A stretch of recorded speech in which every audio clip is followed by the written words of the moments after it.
Así que el jueves que viene, este jueves 30, los esperamos. No falte, va a ser la última reunión del año.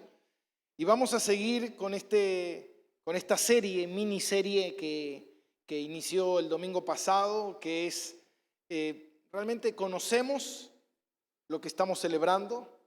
El día de ayer fue Navidad y le digo la verdad que me quedé sorprendido.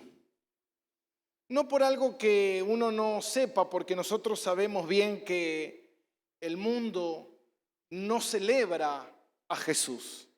El mundo celebra o aprovecha de cierta forma una fecha quizás particular para poder abusar del alcohol, de las drogas, del descontrol, del desenfreno. Pero lo que más nos preocupa es si el cristiano o el que profesa la vida cristiana verdaderamente sabe lo que está celebrando. Por eso, cuando nosotros iniciamos esta serie el domingo pasado, ¿a quién celebramos o a qué celebramos, no? Y este domingo yo lo titulé ¿Conocemos lo que celebramos? ¿Realmente estamos conscientes de lo que estamos celebrando? Y qué importante es que nosotros conozcamos más profundamente a nuestro Señor. Hace un tiempo atrás yo empecé a leer un libro que se llama La Santidad de Dios, se lo recomiendo, La Santidad de Dios, que es del doctor Arcis Sproul, un libro fabuloso, extraordinario, y de cierta forma ese libro fue el que inspiró esta serie de mensajes con respecto a si nosotros verdaderamente sabemos quién es Jesús. Nosotros bien sabemos que la palabra de Dios dice en 1 Corintios capítulo 2, versículo 14, dice que el hombre natural no puede percibir las cosas espirituales, porque las cosas espirituales son para quienes son, para los espirituales. Entonces, si nosotros vamos a hablar de la Navidad y nosotros vamos a hablar de lo que es celebrar a Jesús, tenemos que entender que mucha gente en esta Navidad se perdió, como dice John MacArthur, se perdió la Navidad. Porque cuando nosotros no celebramos a Jesús, nosotros nos estamos perdiendo la Navidad. Estamos usando la Navidad para alimentar nuestra carne, pero no estamos haciendo o dando el foco de atención o la importancia verdaderamente a lo que significa la Navidad.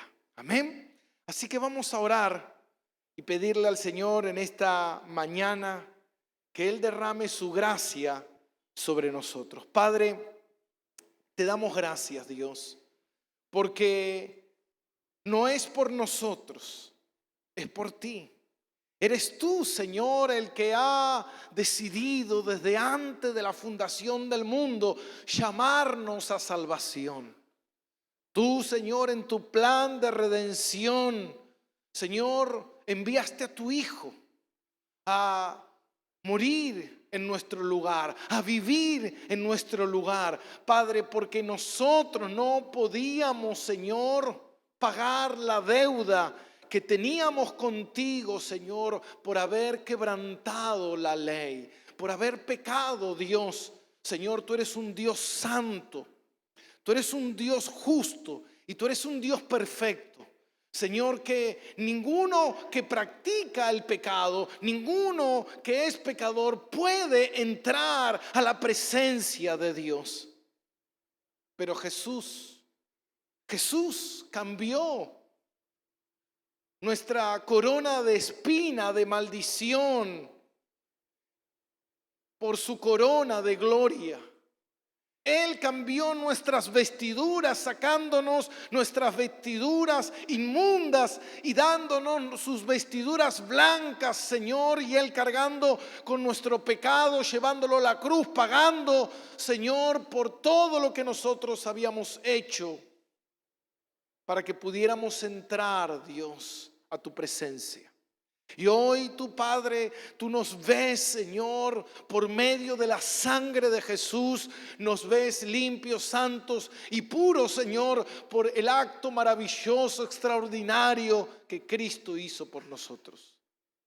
Señor, muchas veces no llegamos a comprender, nuestra mente finita no llega a entender la dimensión maravillosa de lo que tú has hecho por nosotros.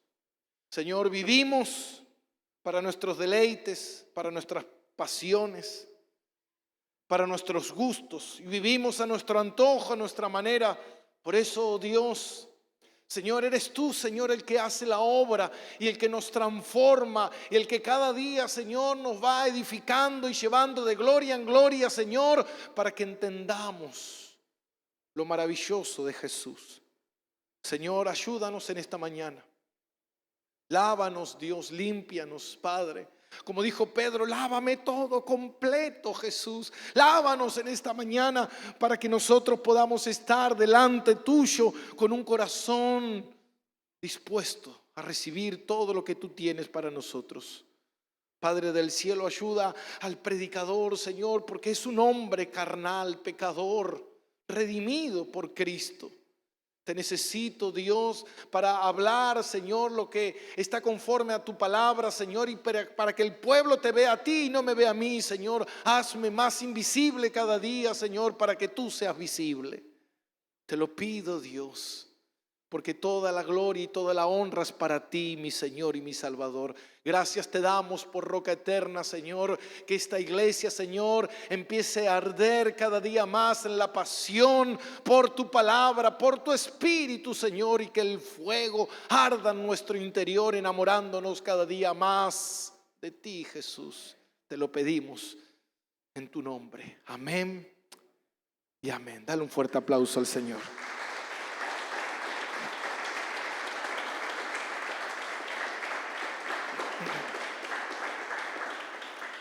Y como introducción habíamos usado Mateo capítulo 16, versículo 13. Nosotros sabemos, como decía la palabra recién, que el hombre natural no puede percibir las cosas del Espíritu, porque las cosas del Espíritu se disciernen espiritualmente. Por eso que muchas veces la gente cree que la vida cristiana es una locura. La gente cree que la Navidad es comer, tomar, descansar con la panza al sol y eso es la Navidad, dar regalos y disfrazarse de Papá Noel, pero es muy lejano completamente a eso. La Navidad no es eso, la Navidad es Cristo, es reconocer que Dios se encarnó en una vida humana. Dios, imagínense, Dios se hizo igual que el hombre, a habitar en el hombre, para vivir entre los hombres, para salvarnos. Es extraordinario. Entonces nosotros tenemos que entender que estas cosas solamente una persona no puede ser cristiana porque quiera ser cristiana. Una persona no puede ser cristiana porque decida ser cristiana. Se convertirá en un religioso. Pero un cristiano es alguien en el cual Dios, desde antes de que esa persona naciera, desde que antes el mundo se formara, ya Dios había en su predestinación escogido a esa persona que en algún momento en la vida Dios lo iba a llamar a salvación. Por eso dice la palabra así. En Mateo capítulo 16, versículo 13. Viniendo Jesús a la región de Cesarea de Filipo, preguntó a sus discípulos, diciendo, ¿quién dicen los hombres que es el Hijo del Hombre? Y ellos dijeron, unos Juan el Bautista, otros Elías, y otros Jeremías, o alguno de los profetas. Y él le dijo, ¿y vosotros quién decís que soy yo? Y respondiendo Simón Pedro dijo, tú eres el Cristo, el Hijo del Dios viviente. Entonces le respondió Jesús, bienaventurado eres, Simón, hijo de Jonás, porque no te lo reveló carne ni sangre, sino mi Padre que está en los cielos. Qué increíble, ¿no? Vos fíjate cómo Jesús le pregunta a sus discípulos y les dice: ¿qué dice la gente? ¿Quién soy yo? Y algunos empezaron a especular y a decir: bueno, él es Juan el Bautista, o él es Jeremías, o Elías, o alguno de los profetas. Pero lo que a Jesús le inquietaba, a él le gustaba saber qué era lo que sus discípulos opinaban de él. Entonces Jesús les preguntó: ¿quién dicen ustedes que yo soy? Porque eso es lo que importa.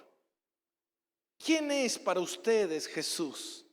¿Qué es lo que ustedes celebraron este 25 de diciembre? El mundo va a celebrar y va a decir lo que quiera, pero lo que importa es: ¿qué celebraron ustedes? Entonces en ese momento vemos cómo Pedro sale del montón y se adelanta a todos, y Pedro dice: tú eres el Hijo del Dios viviente.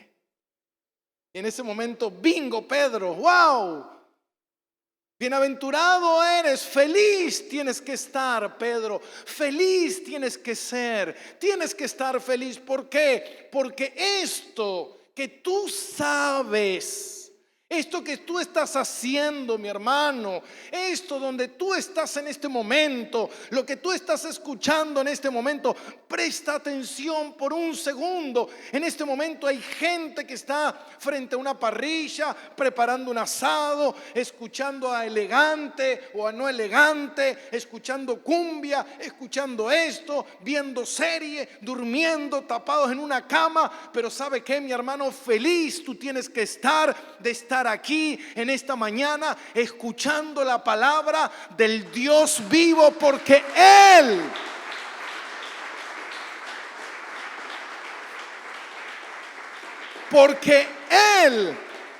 así lo quiso. Él te escogió para salvación. Entonces le dice: bienaventurado eres, Pedro. ¿Por qué? Porque esto no se puede llegar a una conclusión humana. Esto no es algo que tú lo pensaste. Esto no es que tú eras chiquitito y veías la imagen ahí de Cristo y dijiste: wow, qué lindo, el bebito Jesús naciendo. No. Pedro, esto te lo reveló el Padre. Y para que el Padre te revelara esto, el Espíritu Santo tuvo que entrar a morar en ti y hacer una obra de regeneración. Porque tú no puedes. Leímos: el hombre natural no puede. ¿Por qué no puede? Porque está muerto, dice la palabra, en delitos y pecados. Una persona que está muerta nunca jamás va a buscar a Dios. Una persona que ha muerto, una persona que no tiene sentido su vida, que no tiene propósito en su vida, es una persona que está muerta completamente. Y Dios viene y hace una obra extraordinaria de regenerarlo. Y de repente tú dices: pero ¿cómo sé que hay una obra de regeneración? Y Pedro, fíjate, lo que tú estás diciendo, Pedro, eso no lo dice un muerto. Eso no lo dice una persona mundana, eso lo dice una persona regenerada, eso lo dice una persona que tiene a Dios obrando en su corazón, porque eso viene de tu interior, Pedro. No es que tú estás aquí por tu elección, no es que tú dijiste lo que tú dijiste porque leíste a Freud, no, tú dijiste lo que dijiste porque el Padre te lo reveló. Tú eres cristiano, mi hermano, no porque tú quieres. Tú eres cristiano, tú respondes en el querer porque Él te hizo renacer. Pero tú no eres cristiano porque tú quieres. Tú eres cristiano porque Él te escogió para hacerlo. Y eso es algo que nosotros nunca, jamás podremos dejar de ser.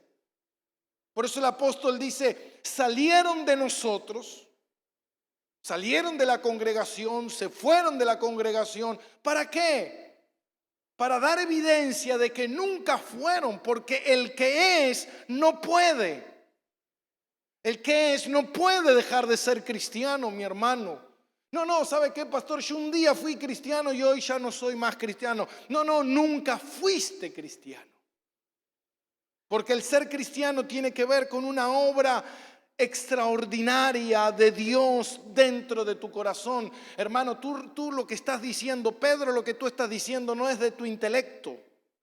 Es de Dios mismo que está dentro tuyo obrando y está la evidencia de lo que está ocurriendo. Hace unos días yo subí un video al Facebook de la iglesia sobre un engendro, no sé si, o persona, no sé, llamado Jafit, creo que es, me parece. Que es un motivador que mucha gente, muchos cristianos lo siguen porque es buena onda, es copado, te tira palabras que te hacen sentir bien y es un hereje de cierta forma, extraordinario, obra del diablo. Y hace poco subí un video porque muchos cristianos lo siguen porque no tienen discernimiento, pero en ese video él le hacían una nota y en esa nota que le hacían, esta reportera le preguntaba y le decía, ¿y cómo llegás vos al conocimiento de Dios? Y él, que es una persona muy capacitada, él dice, porque yo invertí mi vida a estudiar, a buscar a Dios y yo encontré a Dios, descubrí a Dios, sé quién es Dios, porque yo me dediqué a estudiar a Dios. Hermano, eso no es lo que dice la palabra. La palabra es que le dice el Señor, Pedro, lo que tú estás diciendo no es por tu propia inteligencia, es algo que Dios está haciendo en tu interior. Entonces, en un momento la periodista le dice, yo tengo un problema con Dios. Y el problema que yo tengo con Dios es que yo veo que Dios está allá arriba, Él es grande, Él es poderoso y yo me siento inferior a Dios. Entonces le dice, no, dice él. Nosotros no somos inferiores a Dios. Y yo dije, bingo. Eso que tú estás diciendo no te lo reveló el Padre, sino que te lo reveló tu carne. Porque eso no es de Dios. Porque realmente nosotros somos inferiores a Dios. Amén. Acuérdese que en Génesis, cuando la serpiente tentó a Eva, le dijo, y tú serás como Dios. Por eso estos falsos cristianos creen llegar a una comprensión de Dios. Creen llegar a conocer a Dios, hablan de Dios, predican de Dios, pero son usados por el mismo Satanás para confundir a la gente. ¿Se da cuenta, mi hermano? Porque lo que Pedro dijo de Jesús se lo reveló el Padre. Lo que este hombre estaba diciendo de Jesús o de Dios, que nosotros somos iguales a Dios, eso no se lo reveló el Espíritu, hermano. Eso se lo reveló el mismo Satanás. Porque eso no proviene de Dios. Por eso cuando nosotros leemos en Juan capítulo 3, versículo 16, que de tal manera amó Dios al mundo que entregó a su unigénito Hijo, único en su género, único, Él es único. Nosotros no somos iguales, nunca. Nosotros somos criaturas, no creadores. Amén. Entonces es importante que nosotros entendamos algo. Cuando nosotros estudiamos la palabra de Dios, como lo que estamos haciendo en el estudio de teología sistemática, hermano, todo tiene que ser guiado por el Espíritu Santo. Es el mismo espíritu que te lleva a rumiar las escrituras, es el mismo espíritu que te lleva a estudiar, pero cuando tú estudias sin el maestro de los maestros, que es el Espíritu Santo, tú lo único que vas a hacer es agarrar la Biblia, torcer la Biblia como hacen muchos, para que esa Biblia encaje con el Dios que yo fui formando en mi mente. Porque ese Dios, hermano, mucha gente tiene a un tipo de Cristo. Porque muchas veces la gente se hace a un cristiano. Se hace a un Cristo en su vida, en su mente y en su corazón, pero no es el Cristo de la Biblia. Es un Cristo de la imaginación, es un Cristo que a mí me avala todo, es un Cristo que Él lo único que está queriendo es que yo sea feliz, lo único que Él está queriendo es que yo logre mis metas. Como decía hace un rato Dayana, yo escuchaba lo que ella decía y decía en un momento, dice: Señor, ayúdanos, Señor, a renunciar a todos nuestros planes, nuestros deseos. Yo digo, eso no, ninguna persona quiere eso. ¿Quién quiere ser cristiano para renunciar a mis planes, a mis sueños, a mis propósitos, a mis logros, a mis metas? Yo no quiero a ese Dios.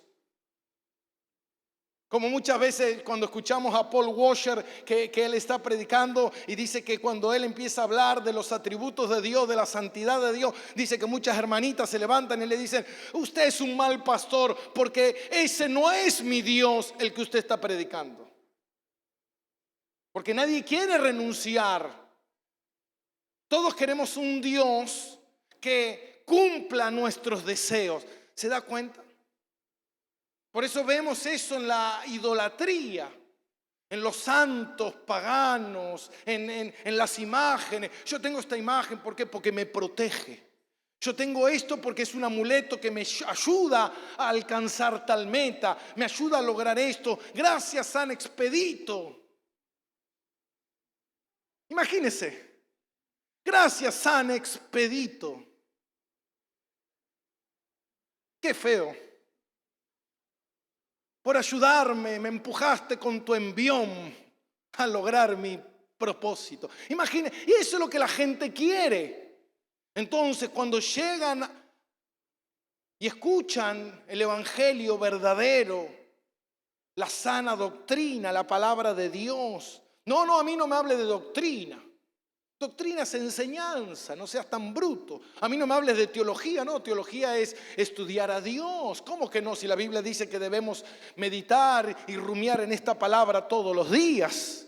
No, pero yo no quiero renunciar a mi vida. No, y la vida cristiana, ¿sabe por qué uno renuncia? Porque uno entiende que tiene lo mejor, que es Cristo.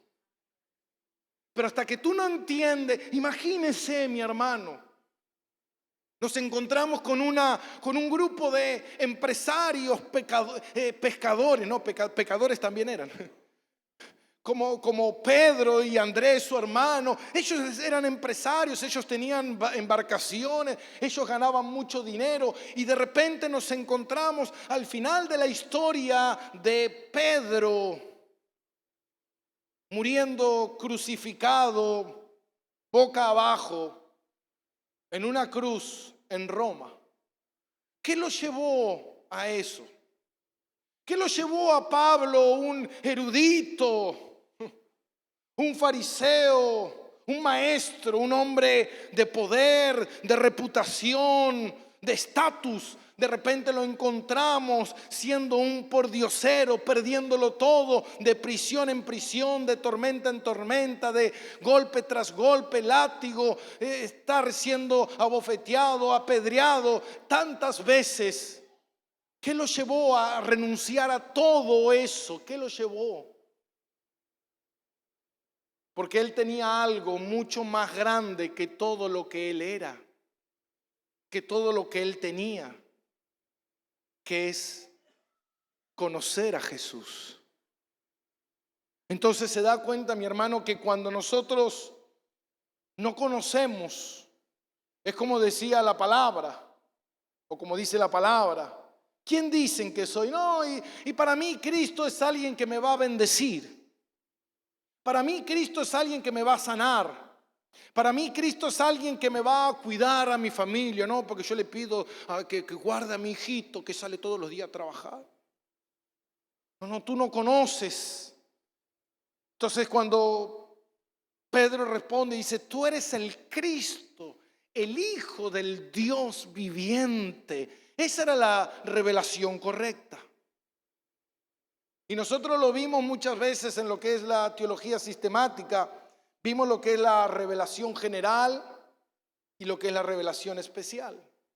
La revelación general es que Dios, dice en Romanos capítulo 1, se hace claramente visible a toda la creación. Toda la creación no tiene excusa de decir que hay un Dios que existe. La gente puede decir, no, yo no sé si Dios existe. ¿Tú estás seguro? El otro día hablábamos con mi hijo y yo le decía, ¿tú viste las galaxias, el universo? Hermano, hay miles y miles y miles de galaxias, con miles de planetas, con miles de estrellas, con una infinitud tan grande que recién ahora están viendo si puede llegar a existir fuera de un pequeño planeta tan pequeño.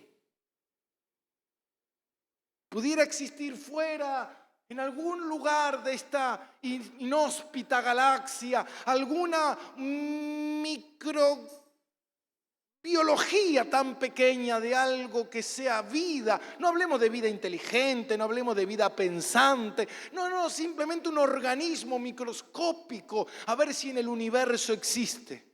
¿Se da cuenta? Y ahora, ¿qué hacemos nosotros? Personas, agentes tan pensantes que inventamos, que descubrimos, que hacemos, viviendo en un inhóspito punto en medio de la galaxia. Si tú no puedes ver la existencia de Dios ahí en un planeta que está flotando sobre la nada misma, tú no puedes ver nada. Pero eso que se ve no alcanza para que uno sea salvo. Uno no es salvo porque ve eso. Porque para que uno sea salvo tiene que ver una revelación especial. Y la revelación especial es que Dios tiene que revelarme a su Hijo Jesús en mi interior. Es lo que le dijo Pedro. Tú eres el Cristo. Y Jesús le dijo, bienaventurado eres, Pedro, porque esto no puede venir de una mente brillante, no puede venir de un conocimiento intelectual, esto viene directamente de Dios. Por eso hay un pasaje en las Escrituras que a mí me gusta mucho, que está en Juan 4:44, que dice así, dice, ninguno puede venir a mí, dijo Cristo, si el Padre que me envió no lo trajera. ¿Se da cuenta? Ninguno puede. ¿Cuántos pueden ir a Cristo? ¿Cuántos? Ninguno. Nadie puede ir a Jesús. Vieron que nosotros muchas veces le decimos a la gente, vení a Jesús. Y a veces la gente viene a la iglesia, pero no perdura. Se va, no. Y estuvo lindo, sí, lindo la música, las luces, qué lindo, qué lindo. La gente, un cariño, no, te dan bárbaro, no, las banderas, cómo danza la gente, oh, qué espectáculo tan lindo, tan lindo. Se me puso la piel de gallina, así como cuando escucho los chalchaleros, de la misma manera más o menos. ¿Pero qué te pasó adentro? Vení el domingo que viene, no, ya está, ya. Yo ya tengo a Diosito, a Diosito ya lo tengo acá adentro, ya está, ya. Yo me voy al cielo. ¿Se da cuenta, mi hermano? Que no puede la persona. No puede si algo no ocurre, una explosión extraordinaria no ocurre en tu interior. Esa persona no puede. Por eso Cristo dice, nadie puede venir a mí si el Padre mismo. Y esa palabra traer en el original a mí me gusta mucho. ¿Por qué? Porque la traducción original es arrastrar. Entonces, ¿qué quiere decir la palabra? Quiere decir, Jesús dijo, nadie viene a mí si el Padre no lo arrastra. Yo que la gente dice, no, yo vine un día a Jesús, como este que escuchábamos, vine un día, yo estaba así. Estaba despreocupado de la vida, no sabía qué hacer y dije, voy a empezar a ser cristiano, así que voy a buscar a Dios. No, hermano, nosotros venimos a Dios porque estamos muertos y el Padre nos arrastra, muerto, un cadáver, lo arrastra así, muerto. Y te lleva y te presenta a Jesús y Jesús te da vida. Esa es la vida cristiana. Ahora, Pero todo aquel que el Padre toma como hijo, y esto es lo interesante de esto. Y este es el punto, porque acá todo lo que vimos el domingo pasado es como una introducción. Hoy estamos en el núcleo. Y el jueves tenemos el desenlace. Pero todo lo que el Padre, todo al que el Padre toma por hijo, escuche bien esto, no lo deja así. No te hace, como le dijo a Pedro, Pedro, esto no te lo reveló ni carne ni sangre, esto te lo reveló el Padre. Ve, Pedro, vive tu vida tranquilo porque ya tienes la revelación de Dios. Tú ya sabes quién es Cristo, tú ya eres cristiano, ya está tu nombre anotado en el libro de la vida. Ve y vive tu vida, disfruta de tus vacaciones en la tierra hasta que llegues al cielo. Esa no es la vida cristiana.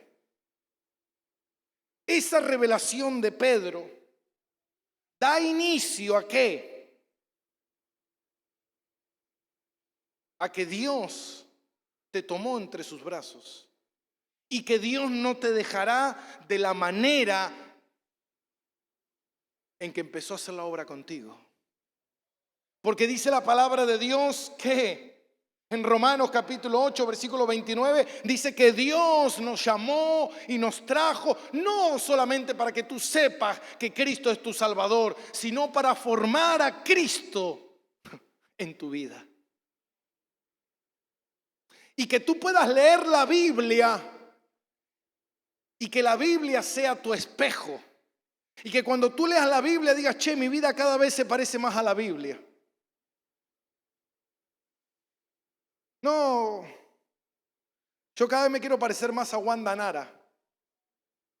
No. Si eres cristiano de verdad, Dios te va a hacer a imagen de su Hijo. ¿Y sabes por qué te digo esto? Porque Dios no falla. No, yo no quiero ser a imagen de Cristo. Yo soy cristiano, pero a mi manera. Mira, esto no se trata de ti. Esto no se trata si tú quieres o no. Esto se trata de que Dios, lo que Él inició contigo, dice la palabra de Dios en Filipenses 1:6, la obra que Él comenzó. ¿Usted cree que, hermano, Dios especula? ¿Usted cree que Dios dice, bueno, vamos a preguntarle? ¿Usted cree que Dios dice, bueno, lo que pasa es que yo no pude cambiarlo porque era muy rebelde el hermanito y déjalo así? No, mi hermano. Todo está bajo la soberanía, control y absoluto dominio de Dios. Y toda la obra que Él comenzó, Él la perfeccionará. No es que el cristiano, como yo siempre digo, es como un avión cuando despega. No es alguien que cada vez está más cerca del mundo, sino cada vez está más lejos del mundo. Es una obra de perfección donde va Dios formando por medio de la obra del Espíritu Santo que va trabajando dentro tuyo, te va moldeando con un cincel, Él va rompiendo todo lo que no se parece a Cristo y haciéndote más como a Cristo. El doctor Arcis Sproul dice, Dios permite que el sufrimiento llegue a nuestras vidas. Acá está el punto. Dios permite que el sufrimiento llegue a nuestras vidas para refinarnos y enseñarnos cada vez más a depender de Él. Hermano, la vida cristiana se trata de, como dice en Juan capítulo 17, versículo 3, y esta es la vida eterna, que te conozcan. La vida cristiana no es de adquirir información de Dios, sino que se trata de conocer y tener una relación cada vez más profunda con Dios. Charles Spurgeon decía, no hay universidad para el cristiano como el dolor y la prueba. Dios utiliza el dolor y las pruebas como la universidad que te formarán en cada día más un mejor cristiano. Que tú cada día más comprendas quién es Dios. R.C. Sproul decía también esto: queremos saber cómo ser santificados en 3 pasos fáciles. Pero ¿sabe qué? Eso no existe. La santificación es un proceso lento, largo y doloroso. ¿Cómo es la santificación? Lento, largo y doloroso. Lento, largo y doloroso. Así es la santificación. Por eso nosotros encontramos en Marcos, capítulo 4, yo quiero que vaya hasta Marcos, capítulo 4, versículo 35. Y ahí encontramos en Marcos capítulo 4, versículo 35, también lo podemos encontrar en Mateo capítulo 8 o en Lucas capítulo 8, este relato de Jesús con sus discípulos. Muchos conocen la historia esta. Dice: aquel día cuando llegó la noche, les dijo: pasemos al otro lado. Y despedida la multitud, les tomaron como estaban en la barca, y había también con él otras barcas.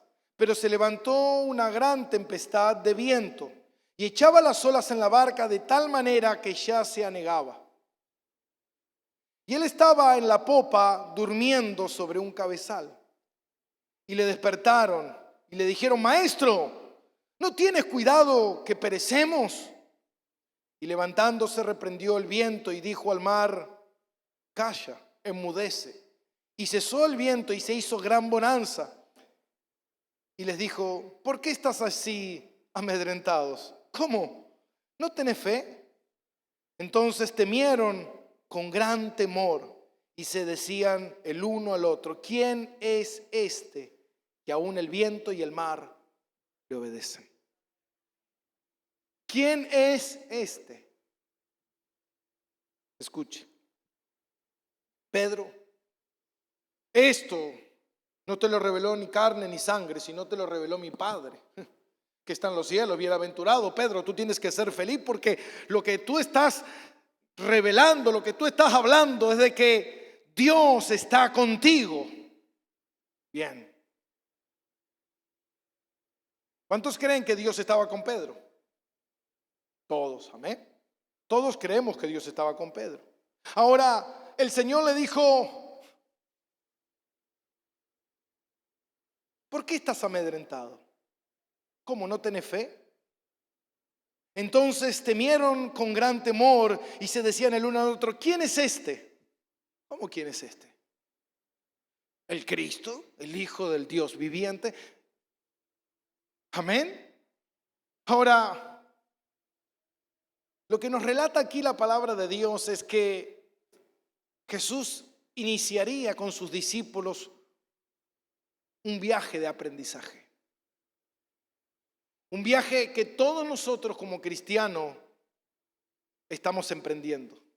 Yo me acuerdo, mientras escribía esto, recordaba en una oportunidad en nuestra clase de física, nosotros estudiamos una materia que era energía nuclear.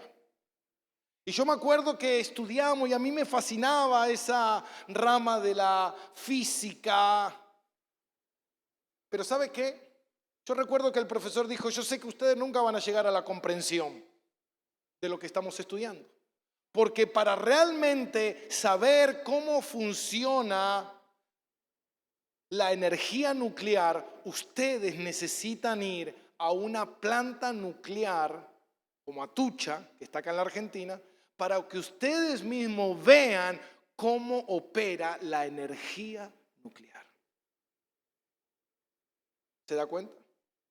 Es como que si Jesús nos dijera: yo sé que ustedes creen en mí porque mi Padre se los reveló, pero ahora confían en mí, saben quién es Dios, descansan en su soberanía y en su poder, o simplemente ustedes saben, pero todavía no han experimentado un conocimiento más grande. Por eso cuando Jesús inició este viaje con sus discípulos, Era un viaje para formar en ellos un conocimiento más profundo y más estrecho de quién era Jesús. Un viaje que nosotros vimos cómo inició. Estos hombres que eran pescadores, en el caso de Pedro, eran hombres que estaban confiando en sus cosas, en su dinero, en su empresa, pero de repente Cristo se les presenta, Cristo los llama, ellos abandonan todo y empiezan un viaje de transformación. Como decía el doctor Sproul, un viaje lento, largo y sufrido, de santificación. Un proceso de entender quién es Dios, de conocer cada día más al Dios que me ha salvado. Esto mismo le sucedió al pueblo de Israel. En un momento la nación de Israel, dice la palabra de Dios en Deuteronomio capítulo 8, versículo 2. Escuche lo que dice, Deuteronomio capítulo 8, versículos 2, y dice: y te acordarás de todo el camino por donde te ha traído Jehová tu Dios estos 40 años en el desierto, para afligirte, para probarte, para saber lo que había en tu corazón.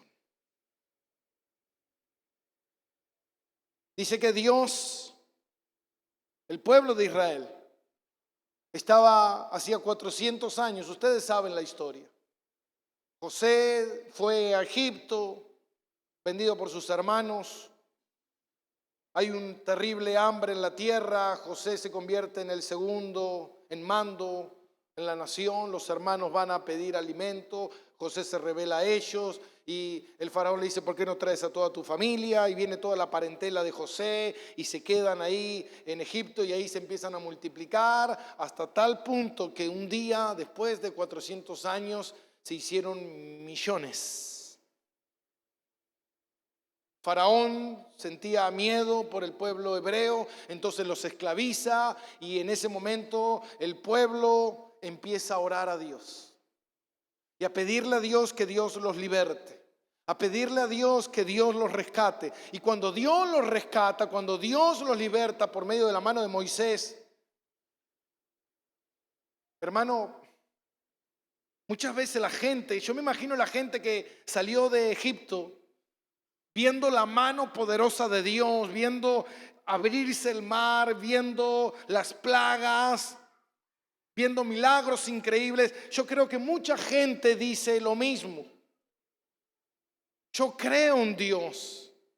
Yo sé quién es Dios. Yo confío en Dios. Yo soy cristiano. Entonces el Señor dice: bueno, ahora viene el tiempo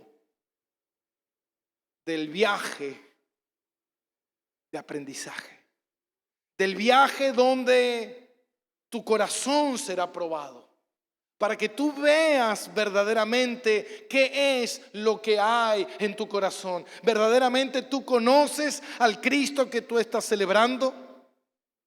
Esta gente, hermano, que entraría a la tierra prometida, sería una nación grande, sería una nación fuerte, pero ellos tenían que conocer quién era el Dios grande y fuerte que estaban con ellos. Yo te preguntaré en esta mañana: ¿tú sabes quién es Dios? ¿Tú sabes quién es el Dios que está contigo? Y tú me puedes decir: sí, pastor, yo sé quién es porque usted nos contó. Yo sé porque lo leí en la Biblia. Pero ¿sabes qué? Te voy a decir algo mucho más. Tú tendrás que conocerlo en carne propia. Tú tendrás que experimentarlo con tus propios ojos. Tú tendrás que experimentarlo en tu corazón. Tú tendrás que experimentarlo en tu mente. Verdaderamente, ¿quién es Dios? Hermano, cuando Dios llevó al pueblo al desierto, y dice que los llevó al desierto, y en el desierto ellos fueron probados, Y Dios dice que Dios los afligió. Y estando ahí, dice que ellos tuvieron hambre. Y de repente nos encontramos un día Dios haciendo un milagro, enviando maná del cielo. La pregunta es, ¿por qué tuvieron hambre? Si Dios tiene maná en abundancia. Y cuando se cansaron del maná, Dios le mandó carne. ¿Por qué? Si Dios tiene abundancia de carne, ¿por qué tuvieron hambre? Porque Dios quería que ellos aprendieran. No es que Dios necesita conocer tu corazón, porque Dios ya lo conoce. Pero tú necesitas conocer quién es el Dios que está contigo. Y una de las grandes lecciones que la nación de Israel aprendió, mi hermano, los que entraron a la tierra prometida, es que aunque pase lo que pase en mi vida, aunque venga lo que venga en mi vida, Dios, el que me escogió, Él me guarda, Él me preserva, Él está conmigo, Él nunca me abandonará y Él me va a sostener siempre.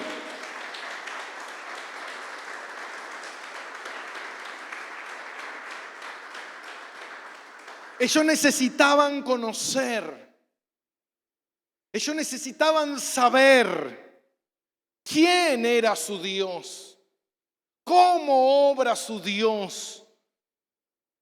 Hermano, muchas veces nosotros decimos que somos cristianos y seguramente que lo seamos porque Dios te escogió para salvación.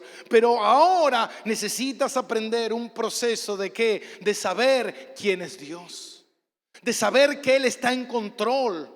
Como dice R.C. Sproul, dice, no existe una sola molécula suelta en el universo que Dios no controle. Todo está bajo el control y el dominio absoluto de Dios. Yo tengo que aprender. Como dijo Pablo, yo he aprendido a tener y a no tener. Porque el mismo Dios que me da es también el mismo Dios que muchas veces va a permitir que no tenga. ¿Pero por qué? ¿Por qué Dios va a permitir que no tenga? ¿Por qué Dios permitió que el pueblo en el desierto pasara hambre? Como dice la palabra, no solo de pan vivirá el hombre. Que tu vida simplemente no esté basada en las cosas temporales y momentáneas de esta vida, que muchas veces Dios te dará y muchas veces Dios no te dará, como predican los evangelistas de la prosperidad, un Dios que solamente lo único que quiere es tu bienestar, pero no es congruente con la palabra de Dios. ¿Por qué? Porque Dios dice, es un Dios que da y es un Dios que quita, dijo Job. Y ese Dios que quita, es ahí cuando quita, donde tú entras en la prueba, donde tú entras en la materia de examen, donde tú entras en ese momento en la práctica de decir, verdaderamente, hoy no tengo ganas de ir a la iglesia. Es fácil venir a la iglesia cuando estoy motivado, pero ¿qué hay cuando no tengo ganas? ¿Y qué hay cuando Dios sube un poco más la presión y hay problemas en mi casa? ¿Qué hay cuando estoy enfermo? ¿Qué hay cuando tengo pobreza, cuando tengo escasez, cuando tengo problemas con mi esposa, con mi esposo? ¿Qué hago? ¿Sigo siendo un cristiano? ¿Sigo buscando a Dios? Y Dios dice, yo quiero que tú me conozcas, que yo estoy contigo cualquiera sea tu situación, porque es Dios el que controla todas las situaciones. Él es el que controla todas las situaciones. Yo me imagino a la nación de Israel diciendo, ¿cuándo vamos a entrar a la tierra prometida? ¿Y sabe cuánto tardaron en llegar a la tierra prometida? De Egipto a la tierra prometida se calcula que hay 40 días de viaje. Ellos tardaron 40 años para entrar a la tierra prometida. Mucha gente dice, bueno, lo que pasa es que ellos no entraron antes porque era un pueblo de dura cerviz, porque era un pueblo duro, porque era un pueblo que no se preocupó por entrar antes. No, ellos entraron 40 años después porque Dios así lo había establecido. Y los tiempos son de Dios. Muchas veces nosotros podemos decir, bueno, lo que pasa es que yo estoy viniendo a la casa del Señor y a la iglesia me congrego porque yo quiero que Dios me prospere, que Dios me dé un trabajo, y tal vez ese trabajo llegue dentro de 40 años. Y tú dices, pero ¿por qué Dios no me lo da antes? Porque Dios dice, yo quiero que tú aprendas a confiar en mí. Yo quiero que tú aprendas a conocer a tu Dios. que soy yo el que te sostengo, que soy yo el que estoy contigo, que soy yo el creador de todas las cosas. Como dice la palabra, ¿quién podrá arrebatarle algo a Jesús, mi hermano? ¿Quién podrá arrebatarte de la mano del Creador? Porque no hay, ¿sabe por qué nadie te puede arrebatar de las manos de Cristo? Porque Él es el Creador y Él no creó nada por encima de Él que pueda arrebatarte lo que Él ha decidido tomar en sus manos. Por eso estamos seguros en Cristo Jesús. Pase lo que pase, venga lo que venga, como dice la palabra, ni la muerte podrá separarnos del amor de Dios. Hermano, ni la muerte tiene poder de alejarte de Cristo, porque Cristo está por encima de todas las cosas. Entonces Dios dice, nosotros tenemos que aprender. Y yo creo que lo que vamos a ver el jueves es sobre este viaje que Él hizo con sus discípulos. Una tormenta inesperada. Pero la pregunta es, ¿era inesperada la tormenta? Agarró de imprevisto a Jesús. Jesús estaba ahí dormido y no tenía control de lo que estaba pasando. O, como dice R.C. Sproul, no hay una sola molécula que se pueda mover en este universo independientemente de Dios. Todo está bajo el control de Dios, mi hermano. Tu vida está bajo el control de Dios. Tú necesitas aprender a confiar, a descansar y a conocer quién es el Dios que te salvó, quién es el Dios que te compró, ese Dios que está contigo, ese Dios que no te va a dejar caer nunca, porque no puede dejarte caer nunca, porque Él es el que te sostiene.